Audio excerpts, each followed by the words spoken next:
Hoe groot is jy? Ek bedoel nie, hoe groot is jy nie, ek bedoel, hoe groot is jy? Is jy groter as die etikette wat mense om jou hang? Is jy groter as daai etikette wat jy om jouself hang? Is jy groter as die gedaantes van al die verkooste geleenthede wat 3 uur in die oggend by jou spook? En hier kom 'n bammer. Is jy groter as jou swakste besluit? Daai besluit waaroor jy skaam voel, daai besluit wat jy voel asof jy vir jare nog gaan weghardloop vir daai besluit. Elia loop eendag vir Elisa sy opvolger raak. Daai een wat 2 keer meer wonderwerke sou doen as hy. Maar, en dis 'n baie groot maar, waar tref hy hom aan? Voor die skares van mense, in die raadsale van die konings waar hy raad gee en profeteer, en al die blink plekke waar die hooggeplaastes is, roep hy vir Elisa raak aan hierdie wolk van heerlikheid om hom wat sê, hierdie moet 'n profeet wees. Maar jy sien, die Here het gesê vir Elia, gaan salf vir Elisa as die volgende profeet, en toe gaan soek hy hom. Lees saam met my 1 Konings 19 vers 19. Hy het toe daarvan weggegaan, en Elisa die seun van Safat aangetref, terwyl hy aan ploeg was met 12 paar osse voor hom, en hy self het geloop waar die 12de paar was, heel agter.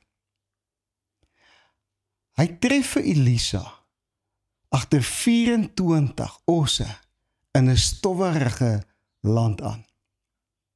Hy sien hoe Elisa loop en kort die vars miskoeke van hierdie osse probeer mistrap. Was jy al daar dat dit voel vir jou die lewe is partykeer daai plek waar jy net probeer om die miskoeke te mis? Sy oë was rooi van die stof. En sy stem was hees geskreeu op hierdie osse wat net nie op die regte lyn wil loop nie. Hy rem met al sy krag na links of na regs, net om weer van sy voete afgepluk te word. Was jy al daar? Dat het voel asof die lewe jou heeltyd van balans af kry op een of ander manier. Hy profeteer vir die osse in 'n taal wat ek en jy nie hier op die video en in die kerk kan herhaal nie. Loop ek jou vandag ook agter die osse raak, met stof tussen jou tande, jou oë rooi gehuil oor die omstandighede en jou stem hees geskreeu oor dinge wat net nie wil verander nie. Pluk die lewe jou soms so van balans af, dat jy selfs partykeer heimlik wonder, is ek nog 'n Christen? Jy sien, wanneer jy en ek ploeg, dan ruik en smaak en voel elke dag dieselfde. Dis daai monotoon wat deur elke dag gaan, wat net nie voel asof my lewe wil momentum kry nie. Daai gaan werk, gaan eet, gaan slaap, kyk TV, gaan werk, gaan eet, gaan slaap, kyk TV. En daai dodelike roetine word jou lywag. En dis daar op daai plek, agter die osse, tussen die stof, agter die ploeg, dis daar waar passie plig word. Dis daar waar intimiteit, leë, voornemens en beloftes in ons verhoudings raak. Agter die ploeg wonder ons heimlik, en nie een van ons kan dit keer nie. Ons wonder, wat is verkeerd met my? Hoekom is ek hier agter die ploeg die hele tyd? Kyk daai ou, hy ry op die highway verby, kyk daai ou, hy bly in daai groot huis, maar ek is in die stof agter die ploeg. En dan op daai oomblik kom die groot profeet Elia verby. En wat doen hy? Kom ons lees verder. En Elia het by hom verbygegaan en sy mantel op hom gewerp. Jy sien, mantels in daai dae 'n sterk geestelike en kulturele, simboliek in die Hebreëse kultuur gehad. Die mantel, die Hebreëse woord is adret, wat ook kan beteken goddelike heerlikheid. So wat doen Elia? Hierdie man ploeg. Hy voel so ongeestelik, jy kan met hom swys. En hier kom die groot profeet verby. En waar ek en jy in die teenwoordigheid van groot manne van die Here wil wegkwyn en kyk na ons eie foute, kom hierdie man van God en hy gooi sy mantel, sy goddelike heerlikheid aderet, gooi hy oor hierdie ou se skouers in die stof. Nie die ou wat voor die koning staan nie, nie die ou wat voor die skares profeteer nie, die ou wat ploeg met stof tussen sy tande terwyl hy die mishope probeer dodge. Mantels in daai tyd was hierdie lang kleurvolle kleed wat om die skouers van mense gehang het. En dit was 'n simbool van status, autoriteit en identiteit. 'n Mantel het gesê, waar pas jy in die samelewing af? Die Romeine het in daai tyd vir boemelaarsmantels opgegooi wat gesê het, hierdie ou is 'n boemel, help hom net, gee hom geld. Hy beteken niks vir die samelewing nie. Dit het ook sy identiteit bepaal. Dit het hom laat voel na niks nie, na 'n victim, soos die Engelsman sê. In die stof voel status, autoriteit en identiteit maar min. Is jy al by daai plek gewees waar jy voel, ek is agter hierdie 24 osse. Ek het geen status meer oor in die lewe nie. My autoriteit teenoor my kinders is daarmee heen en oor my identiteit wil ek nie eens praat nie. Maar mantel het 'n geestelike betekenis gehad ook. Dit het verwys na roeping, na die salwing van die Here en na geestelike krag op iemand se lewe. Toe Elisa net stof proe, geen salwing of geen geestelike krag voel nie, gooi Elia die mantel oor sy skouer. Dit voel vir jou en my asof hy mantel nie daar hoort in die stof nie. Die mantel hoort op die skouers van 'n profeet. Baie keer het iemand dalk al vir jou gesê, die Here het 'n plan met jou lewe, dan dink jy, dude, jy het nie gesien al die stof waarna ek elke dag staan nie. Jy weet nie hoe laat stof jou voel nie. Is dit moontlik dat die teenwoordigheid van die Here op ons skouers kan rus en kan kom, wanneer ons net die stof van omstandighede tussen ons tande proe en probeer afsluk met 'n droë mond? Dit hang eintlik net af van watter juk op jou skouers is. Matteus 11 vers 29 sê Jesus die volgende woorde, en ek is seker uit hierdie prentjie wat ek nou vir jou geskets het hy in gedagte gehad of iets soortgelyk toe hy dit gesê het. Hy sê, neem my juk op julle en leer van my. Want ek is sagmoedig en nederig van hart, en julle sal rus vind vir julle siele. Want my juk is sag, en my las is lig. Nadat daai heerlikheid, daai mantel geland het op die skouers van Elisa, doen hy 'n baie interessante ding, en die heerlikheid van die Here, al verdien ons dit nie, ons doen interessante dinge wanneer dit in ons lewe inkom. Hoor wat sê vers 21. Toe draai Elisa om en gaan slag 2 osse. En met die juk het hy die vleis gebraai. Dit is baie belangrik. Hy het die osse gaan slag, daai goed wat vir hom moes voorsien het hy gaan slag, en toe het hy daai juk gevat, en hy het vleis gebraai, en hy het dit vir sy werkmense gegee om te eet. En daarna het hy saam met Elia gegaan. Soms sê die Here vir jou en my, ek het 'n plan met jou lewe, en dan hou ons aan ploeg. Oor die jaar sê hy weer, ek het 'n amazing toekoms vir jou, en dan hou ons net aan ploeg. En niks verander nie. En hierdie man, toe die roeping van die Here in sy hart val, het 'n baie interessante ding gedoen. Voordat jy die profeet volg, verbrand jou juk. Voordat jy die vryheid wat die Here vir jou het, kan ingaan, is daar 'n juk wat jy moet verbrand. Voordat jy eers kan dink aan die amazing roeping en plan wat hy met jou lewe het, is daar 'n juk wat jy moet brand. Het jy al gehoor, is hierdie ouens, hulle sê baie keer vir jou, as ek eendag daai deal doen of daai deal doen, gaan ek vir die Here en vir die kerk dit of dat gee, en dan gebeur dit nooit nie.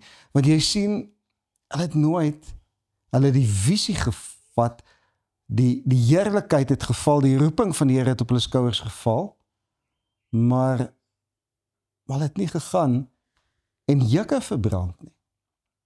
Die Jy sien toe hy die juk brand, toe brand hy dit wat hom vasgemaak het. Daai woord juk is 'n baie interessante woord in Hebreëus. Dit beteken om op te lyn, die jukke het die osse opgelyn. Daar's jukke in jou, op jou en my skouers, wat ons oplyn met die samelewing en wat almal van ons verwag. Miskien is daar jukke wat jy moet verbrand. Miskien is daar verwagtinge wat jy en ek moet offer. Hy brand dit wat hom vasgemaak het. En ek weet hier is 'n kort woord vandag, want ek wil begin afsluit. En ek wil vandag vir jou in die oë kyk en vir myself in die oë kyk. En ek wil sê, iewers in jou en my lewe is daar jukke wat ons moet brand. Ons voel nie elke dag ons verdien die heerlikheid van die Here nie, maar dit val op ons skouers. Ons voel nie altyd ons verdien dat die Here 'n groot plan met ons lewe het nie. En wat gebeur? Tog gooi die profeet die mantel op ons skouers. En dan is die groot vraag vandag. En ek wil hê jy moet die hele week wat kom daaraan gaan dink. Wat moet jy verbrand vandag? Is daar iets wat jy in die vuur moet gooi vandag? Wat is daai swaar juk wat jou vashou? Toe Jesus gesê het, sit my juk op julle, was in hulle geval was dit die gees van godsdiens wat gesê het, jy moenie. Die godsdiens is nie 'n verhouding nie, dis 'n doen alleen. En dit was die juk wat daai mense moes verbrand. Maar ek en jy het ook 'n juk wat ons moet verbrand. Dalk is dit 'n juk van minderwaardigheid. Dis dalk daai juk wat sê ek weeg myself, ek het 'n klein dink van myself. Dis dalk iets wat moet verbrand in hierdie oomblik vandag. Dalk moet jy die feit verbrand dat jy jouself te min gun in die lewe. Jy sê dalk vir jouself, ek het foute gemaak. Ek verdien nie meer dat die Here vir my groot dinge doen nie. Ek verdien nie die liefde van die mense om my nie. Ek verdien dit nie. Dalk moet jy vandag die gedagte brand dat jy in die stof agter die osse hoort en dat dit is waar jou lewe gaan eindig en dit is wat jy moet doen. Proe jy stof in hierdie oomblik. Is jou lewe op 'n stofferige plek? Dodge jy miskoeke die hele tyd? Is jy in daai monotoon van elke dag dieselfde doen? Voel dit asof daar net nie meer 'n vonk in jou lewe is nie? Voel jy verdien verseker nie die heerlikheid van die Here op jou lewe nie? Sê die mense om jou vir jou, jy verdien dit nie, want jy dit gedoen of jy dit gedoen. Ek het nuus vir jou. Hy, die een wat in die kruis gehang het medelee en genade vir jou. Toe jy toe aan die kruis gehang het hy nie gesê, Vader, vergewe hulle, want hulle is dwaas nie. Hy het nie gesê, Vader, vergewe hierdie ouens, want hulle vang onnozel goed aan nie. Hy het gesê, Here, vergewe hulle, want hulle weet nie wat hulle doen nie. Haal hulle van die hoek af, want hulle is nie bewus van dit wat hulle doen nie.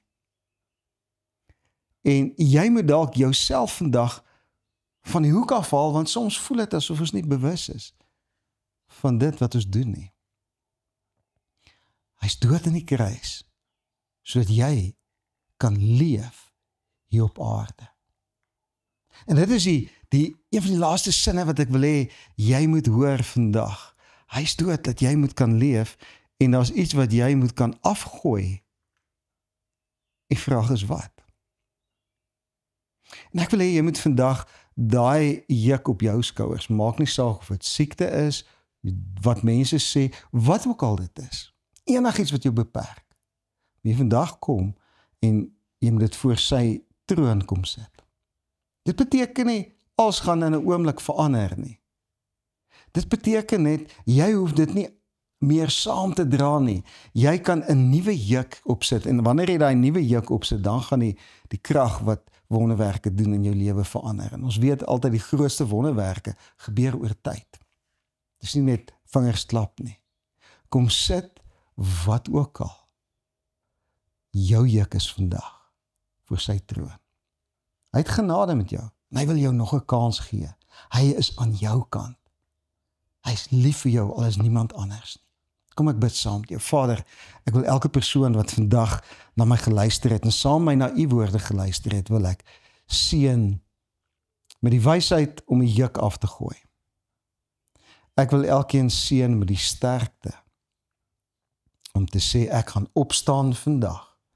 Ek is vandag op die plek waar ek regop gaan loop met my ken in die lig, en ek gaan nie een oomblik meer hierdie juk wat my wil in die stof laat staan die hele dag, saamdra nie.